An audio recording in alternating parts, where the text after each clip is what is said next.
A medicina fetal é uma área que também, além a gente faz esses diagnósticos, né? Eu estava comentando com a Maia, geralmente são diagnósticos ultrassonográficos, né? E o ultrassom, ele é um exame simples, que não tem radiação, então é um exame que não vai prejudicar nem a gestante, nem o bebê. E a gente tem dentro dela os procedimentos invasivos, que na verdade são indicados quando realmente há uma necessidade. Porque quando a gente fala invasivo, quer dizer que eu vou entrar dentro do útero. Isso não é isento de riscos, né? Então, essa gestante, infecções, né? Romper bolsa antes do tempo, ter algum tipo de sangramento, algum tipo de infecção. Então, a gente destina esses procedimentos realmente para aqueles casos que a gente sabe que a intervenção ainda dentro do útero pode fazer diferença para aquela criança. Então, por exemplo, você falou da cirurgia de correção da mielomeningocele intraútero. É para todos os bebês? Não. Então, existem os critérios, existe a época que a gente opera esse bebê ainda dentro do útero, e os estudos mostram que quando a gente usa esses critérios e opera dentro daquela idade gestacional específica, você aumenta a chance desse bebê sobreviver. Dele andar, dele ter controle de esfíncter, sobreviver com qualidade. Né, sobreviver, isso. Porque não é só sobreviver, mas sobreviver com qualidade de vida. Entendido. E a importância, né, Maia e doutora Rose, daquele profissional, ele está alinhado com a espiritualidade. Sim. Porque a opinião da doutora, nesse caso, uma opinião jurídica, também faz a total diferença na hora da decisão dessa mãe. E também lá o juiz, quando for decidir uma liminar, porque antecipar esses efeitos dessa sentença, desse pedido, desse aborto legal, Sim. né? Imagina só, se for uma juíza ou um juiz, a possibilidade de conceder essa liminar. É o viés do gênero, né? Quer dizer, o coded bias, né? É bem diferente. É o viés desse código jurídico, ele é totalmente diferente, como eu imagino que é do ponto de vista médico também. A minha pergunta para a doutora Rose, sobre a decisão final. É isso, sobre a decisão final, se a doutora... Bom, se fosse eu ia fazer. E agora, doutora Rose, o que é que eu faço? Me ajuda. Eu tenho uma opinião, doutora. É isso que eu coloquei. Geralmente eu coloco todas as probabilidades, as possibilidades, os caminhos que ela pode escolher, não é? Sim. Mas é uma situação muito delicada, porque realmente não cabe ao profissional decidir. Então, ali como profissional, a gente orienta as possibilidades. E eu sempre digo, olha, infelizmente é uma escolha que é de você, da sua família. E às vezes eu falo assim para elas até, siga o seu coração. Sabe por quê? Porque independente da sua decisão, você vai ser julgada. E essa é a realidade para nós mulheres. E eu queria fazer o contraponto aqui sobre cuidados e prevenção, né? Porque a gente está falando sempre, a gente está abordando do ponto de vista de quando tem esse desafio que é gigante. Mas há cuidados e prevenção que a medicina fetal preconiza. Sim, né? sim. Quais são eles? Como aquela questão que eu já havia falado do uso do ácido fólico. Se você é uma paciente que usa alguma medicação que a gente fala que pode ter um efeito teratogênico para o bebê. O que é um efeito teratogênico? Que pode causar alguma malformação estrutural funcional no bebê. Né? Então, às vezes a paciente usa algum tipo de medicação, principalmente medicações na área da psiquiatria, que você precisa fazer ajustes. Né? Porque também tirar a medicação você não pode. Mas tem como prevenir parto prematuro, restrição de crescimento, malformação. Parto prematuro, hoje, uma das formas de prevenção, de rastreio, né, pra gente evitar o parto prematuro, é durante o morfológico do segundo trimestre, você fazer uma medida do comprimento do colo do útero. Não sei se a Paloma vai lembrar disso, se ela fez o morfológico do segundo trimestre, que a gente faz essa medida.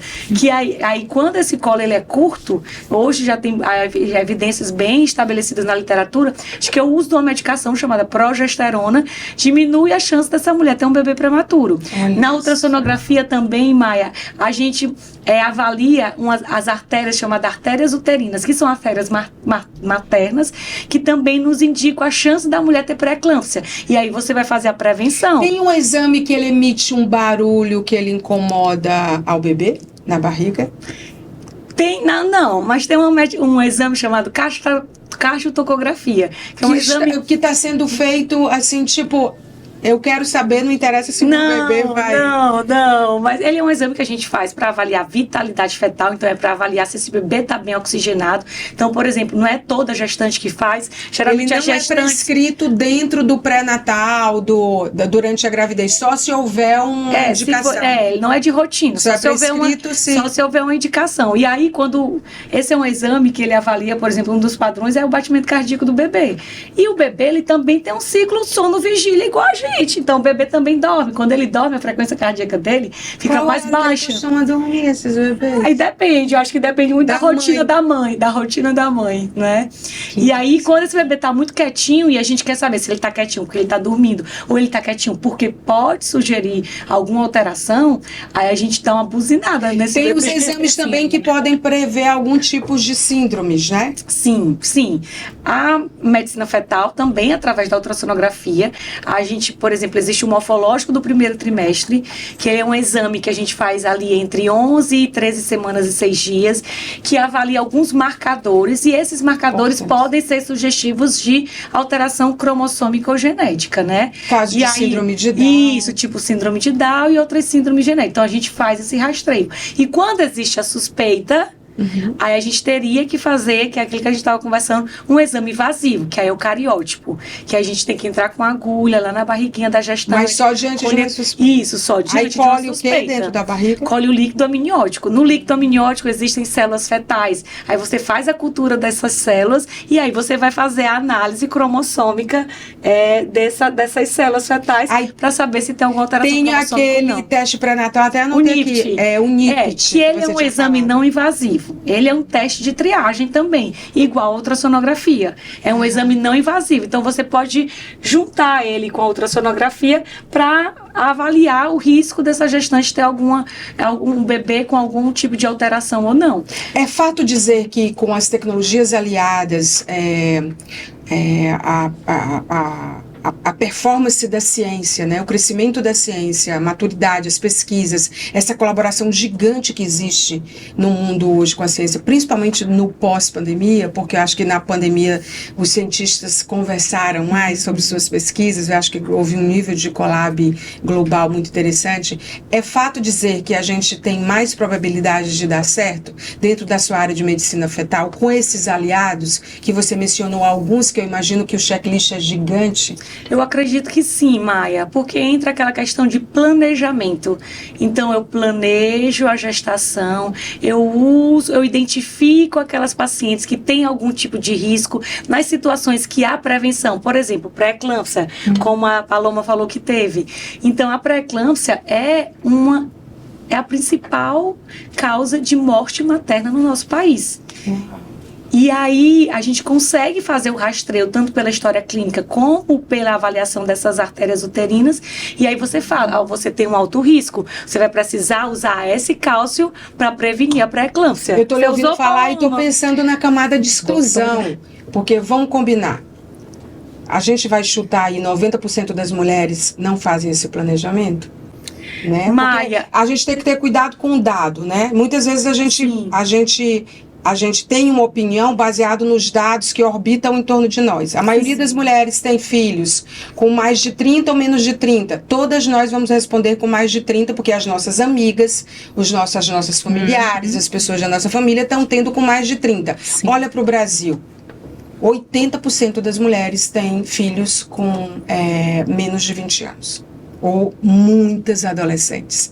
Então, isso é preocupante, né? Porque você fala de um nível de consciência e de poder fazer esses exames e de inclusão na área de saúde, que é tipo assim, por isso que tem ainda muito problema, né? Por isso que a gente tem um vale a ser transposto, não? É verdade.